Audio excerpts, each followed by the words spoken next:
Programang ito ay rated SPG, striktong patnubay at gabay ng magulang ang kailangan. Kulang na lang ay patayin ni Rigor si Marites. Para kay Rigor ay pinatay ni Marites ang anak nila ni Lena. Kaya naman, gagamitin ni Rigor ang pagkakataon na ito para mailihis niya ang issue na kinabit niya si Lena. Kakasuhan ni Rigor si Marites at sasabihin niyang si Marites ang nambubugbog kay Lena.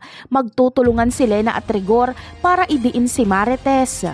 Samantala, malalaman ni Tanggol mula kay Colonel Suarez na ipinakulong ni Rigor si Marites. Sa pagkakataong kasi ito ay hawak na sa leeg ni Tanggol si Colonel Suarez at ito na ang kanilang protektor. Malulubog kasi sa utang si Suarez kay Tanggol at isa pa ay iba-blackmail nila Tanggol si Suarez para mapasunod nila ito.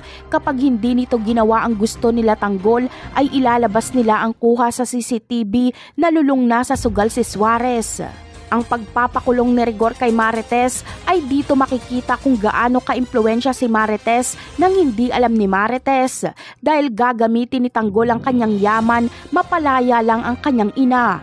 Habang si Ramon naman ay kukuha ng dekalibreng abogado para kay Marites. Gagamitin niya ang kanyang impluwensya para makalabas si Marites. Magtutulungan si Ramon at Tanggol, mapawalang sala lang si Marites. Napakarami pa nating dapat abangan sa mga susunod na episode. Paalam!